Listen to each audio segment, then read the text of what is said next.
Hello, gentlemen, and welcome to Gentlemen's Club Whiskey. I am your host, Mr. Mark Antimate, and in today's special episode, we're going to be paying tribute to Mr. Sir Sean Connery, who had passed literally a month ago, and I just could not find the allotted time to make this special podcast episode the way that I wanted to, but finally finding the time now.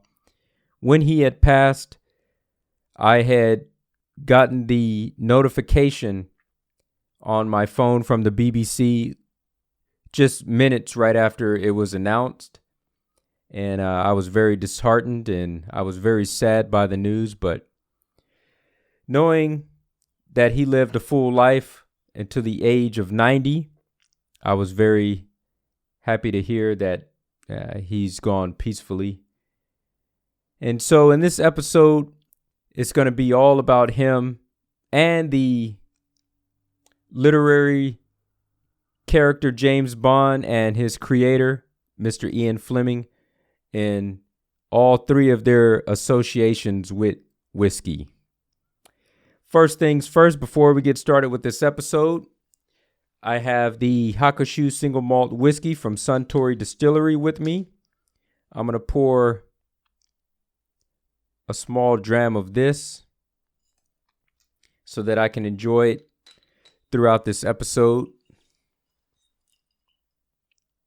And on deck, I got some purified water just to help keep my throat clean and lubricated, so to speak.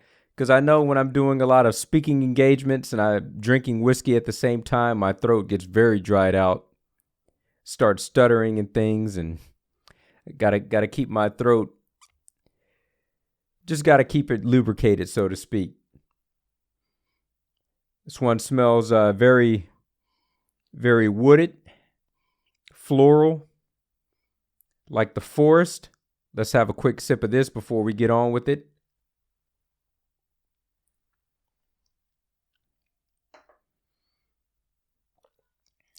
And it tastes just like how it smells. All right. So I've opened up quite a few web pages on my browser here, things that I want to touch on. The first one. Oh, how did I lose that one? Let me see if I can open this right quick. Don't want to keep you guys waiting too long. Let me just look for the one that says BBC. It's a good thing I bookmarked that. Title of this is called Sean Connery, James Bond actor dies, age 90. This article is from October 31st, like I mentioned before. This was the BBC's first announcement, just right after it happened, or right after they found out, rather. And it says, Sir Sean Connery has died at the age of 90, his family has said. And this is a very good article, just touching on his career highlights and his career and pictures and things like that.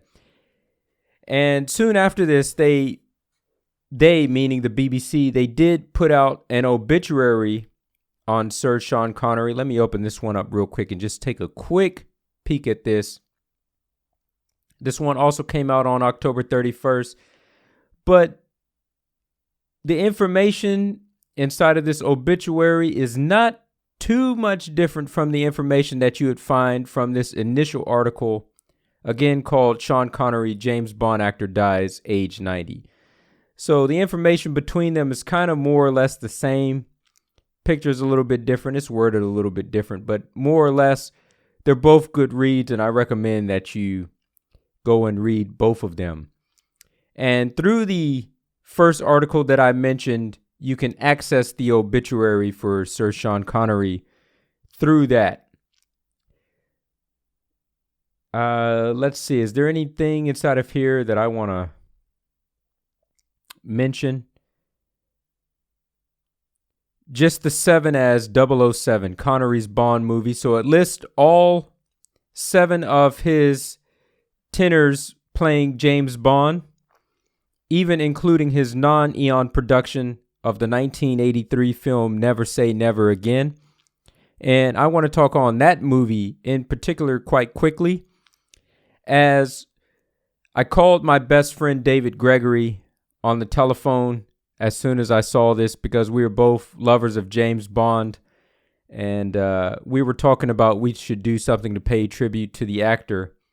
And we said that because Never Say Never Again is the movie, the James Bond movie and Sean Connery movie that we've seen the least amount of, being that I've only seen it once within the last 4 or 5 years, and he's seen it once within his lifetime. We decided on watching that one again. And we did. And we enjoyed the movie. And we agreed that Sean Connery was the glue that really held that movie together. And all in all, it was an adequate movie. It was very enjoyable, mostly because of him. And I ended up looking at Thunderball, the movie that Never Say Never Again is based on. The script, the screenplay of Thunderball. I ended up looking at Thunderball again just so that I could compare the two. And what I could say about these movies is that, Thunderball is definitely the better of the two. Just coming from Eon Productions, the production value was like leagues beyond what was in Never Say Never Again.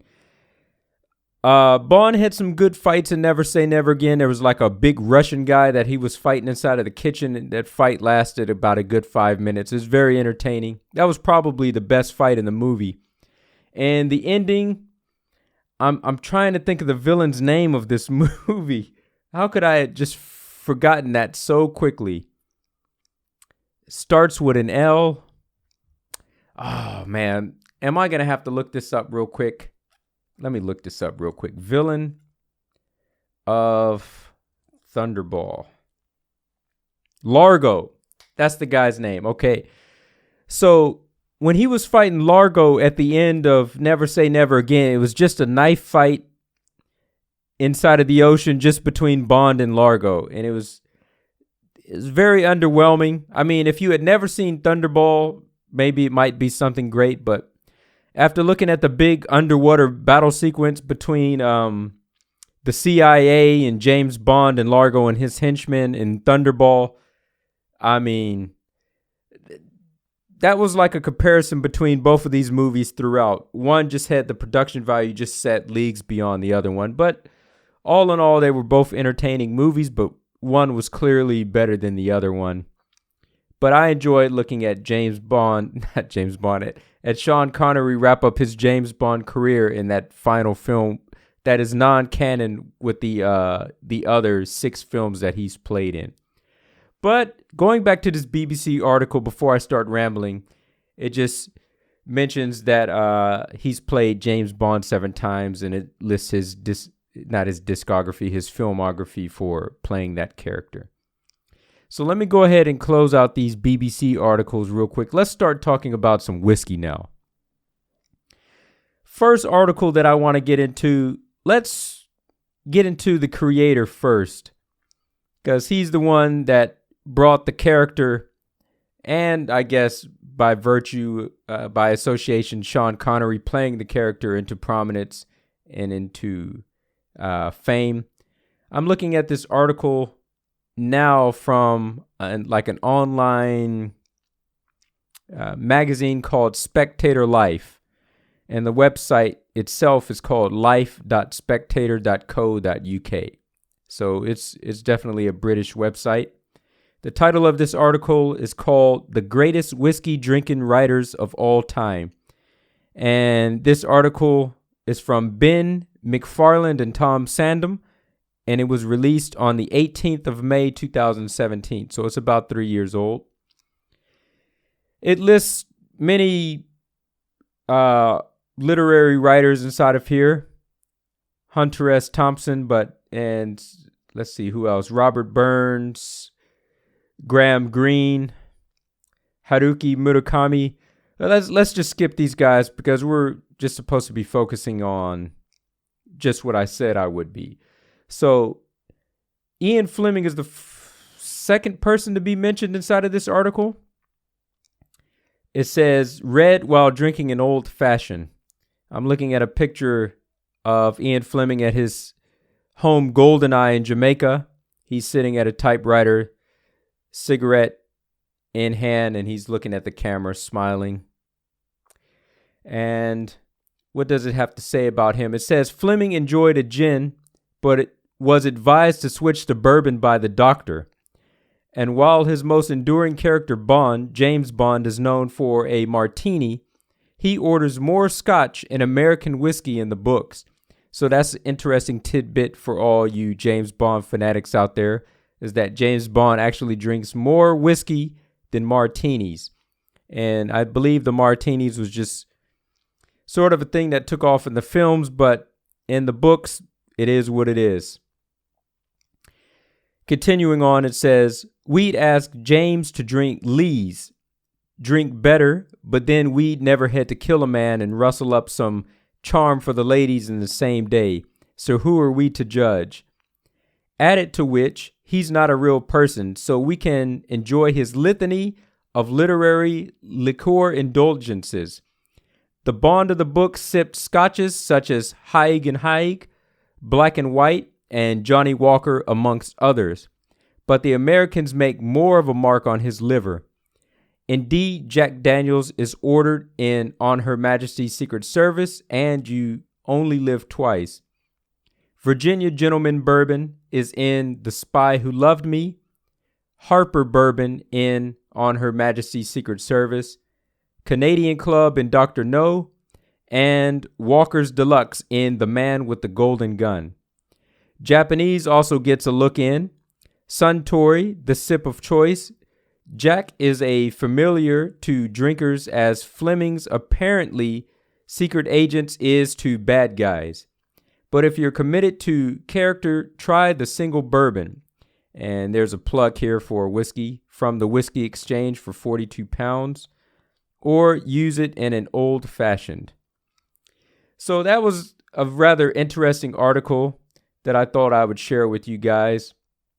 And going off of that one, I think I had found another one. Where is that article at? I just got so many pages open right now. This is another one called James Bond's Top 3 Whiskeys. This is from Flaviar.com.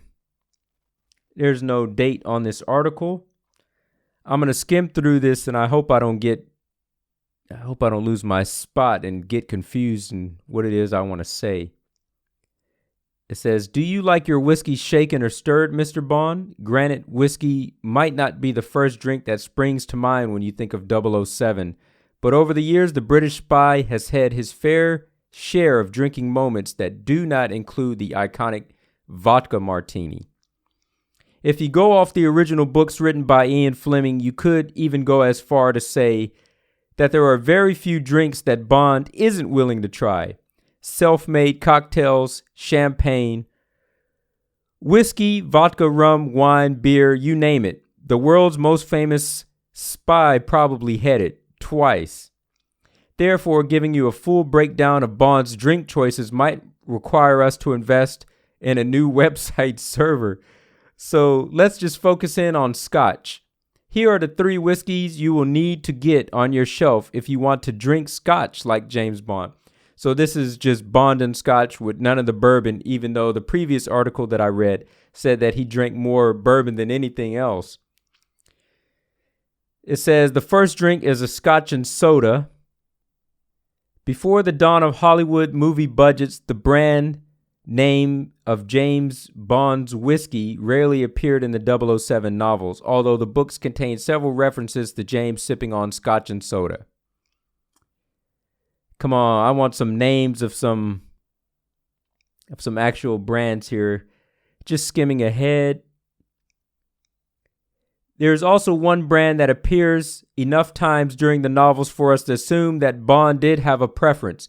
Haig and Haig whiskey was an exclusive blend at the time that was enjoyed on several occasions in the books by both Bond and his CIA companion Felix Leiter. Sadly, some of the original expressions from Haig are no longer available, but the resurgence of Haig Club whiskey in recent years can let us all keep Mr. Bond's drinking habits alive. Let me click on this link to Haig Club whiskey that's inside of here. I want to take a look at is this? I got to type in my birth year and all this just to look at the website. Most whiskey websites are like that. I mean, you could be a kid and just lie on your birthday. You could type any year you want inside of here and it'll let you in. I don't even know why they put these things. Let me see the Haig whiskeys. Haig Club, established 1627, comes inside of a nice, refreshing looking blue bottle. Single grain Scotch whiskey, matured in bourbon cask. It's called the Haig Club Clubman. And currently, this looks like the only drink that they have available on the market right now. I guess previous ones, like the James Bond character it drank, have become defunct, so to speak. And looking at their website, now David Beckham is the spokesperson for the website, the ambassador, so to speak. So that's quite interesting. Let me continue on with this James Bond's top 3 whiskeys from Flaviar. So Haig Club, talking about he likes to have that inside of his Scotch and soda. Yeah, they have a picture up there. This drink is no longer available.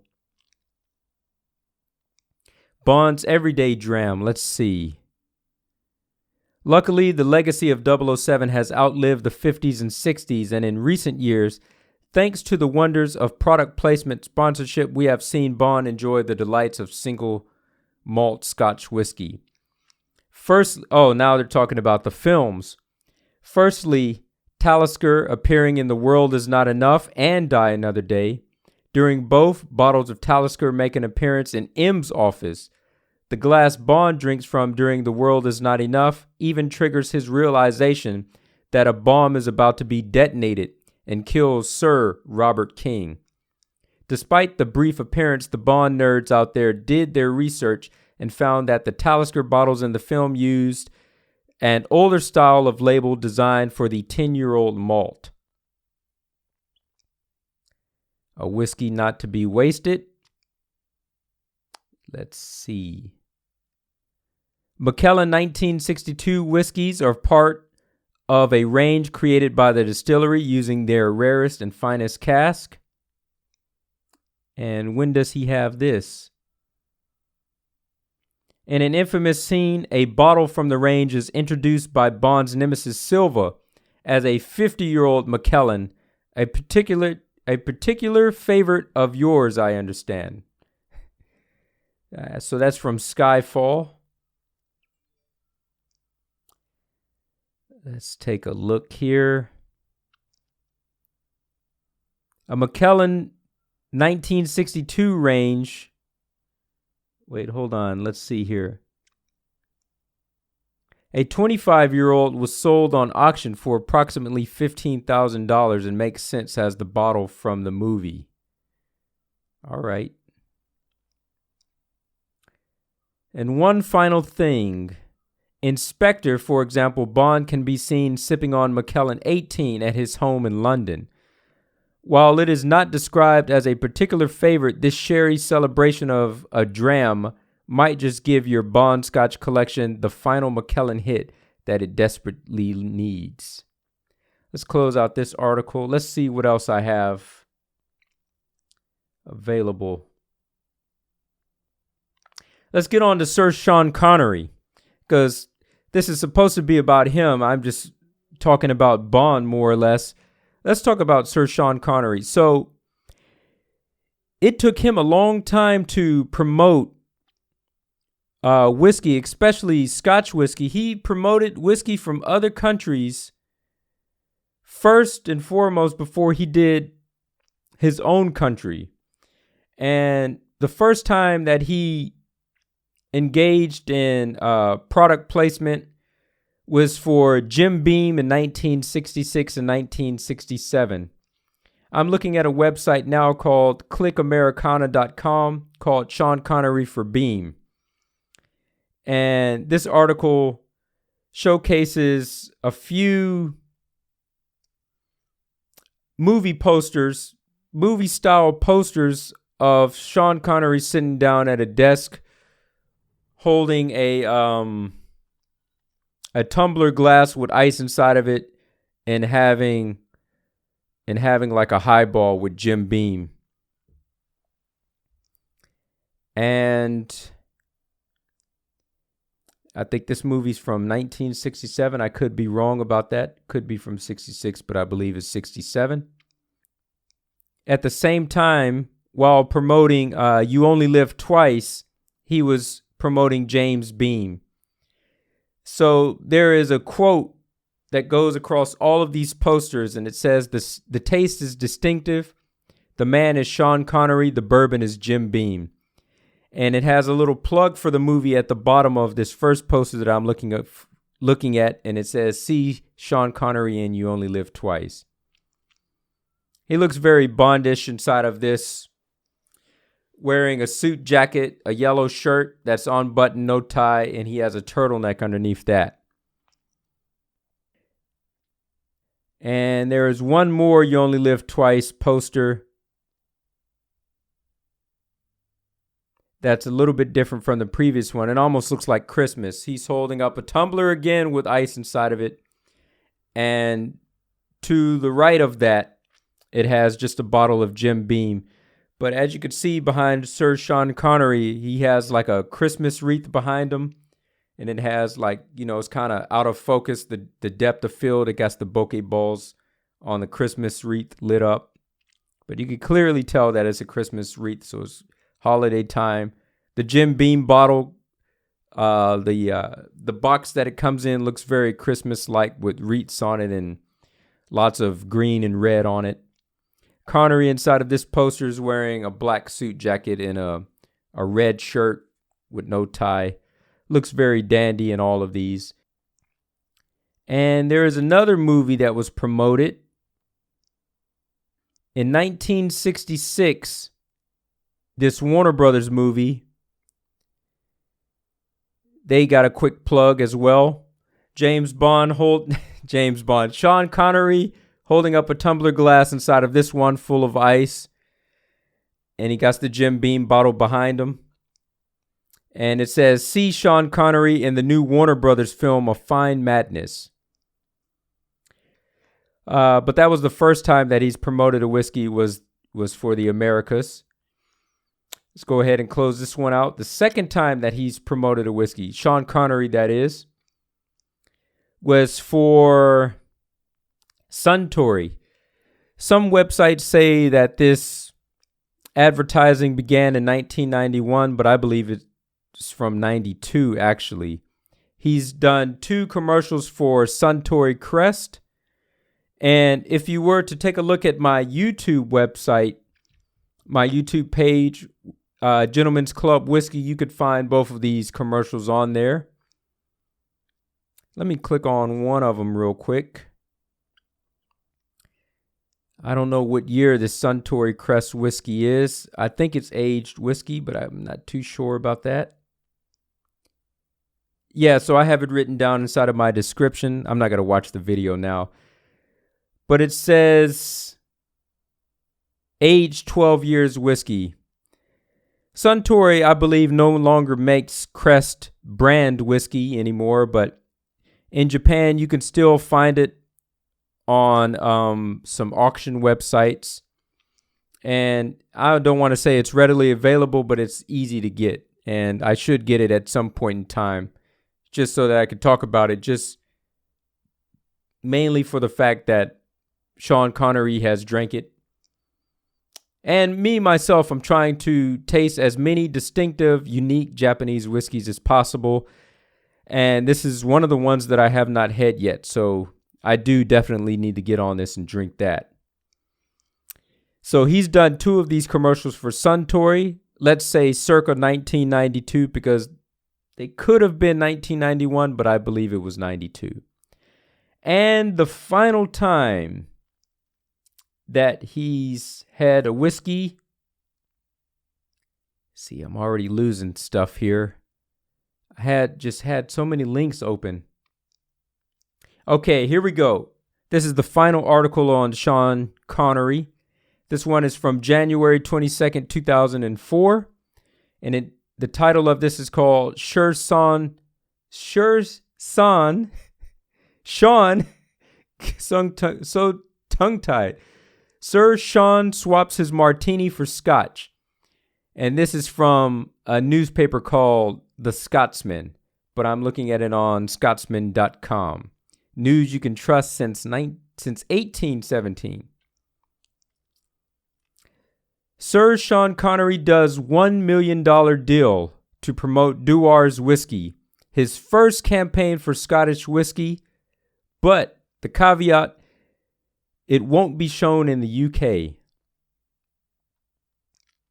Advert uses images of a young Sean Connery in the Hitchcock film Marnie and current footage of the 73-year-old. The key quote in this commercial says, "It took a lot of chasing and a lot of hard negotiations. We are delighted it is the first Scotch whiskey he has ever promoted, Neil Boyd of Dewar's." No, sorry, I said that was a quote from a commercial. It wasn't. Just from Dewar's. But there is an actual television commercial for this, and I did take a look at it. It is rather charming. It has an older Bond meeting. Why do I keep referencing this guy as Bond?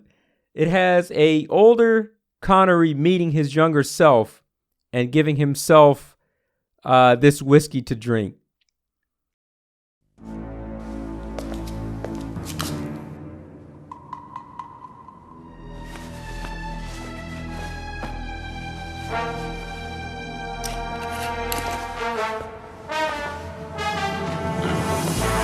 If I were you, I'd rather try something different. What are you talking about? It's Dewar's 12. Enjoy it now. Someday, you'll understand. Sean? It's me. Just remember, some age, others mature.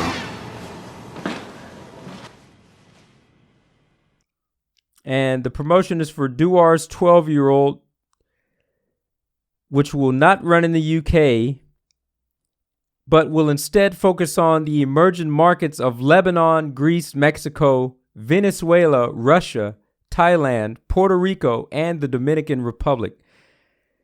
The interesting thing about this is that when you think of whiskeys, you really only think of the 5 primary markets, which is America, Canada, Ireland, Scotland, and Japan.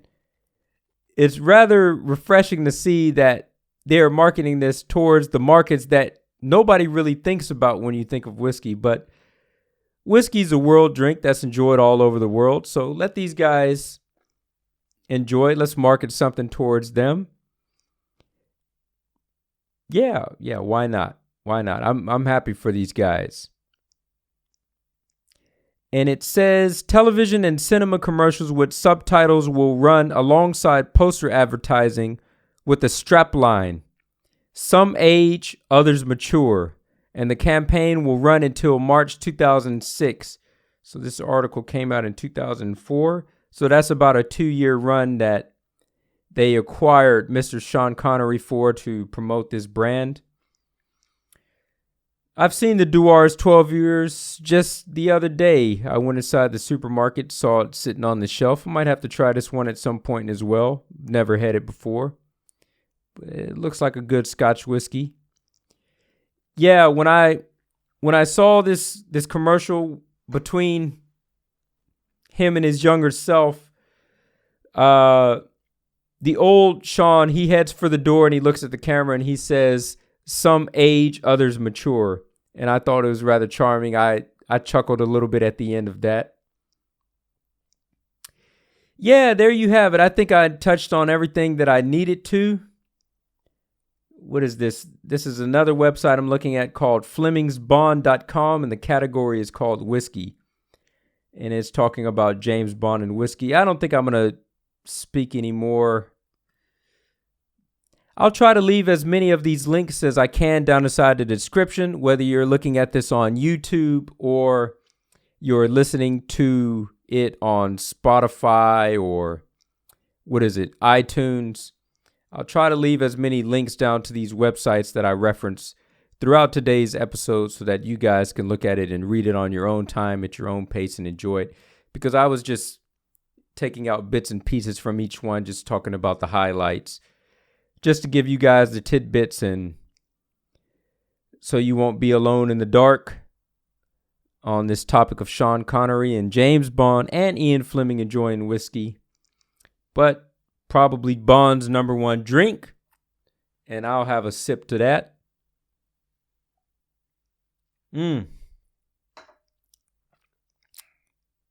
This Hakushu, one of my favorites.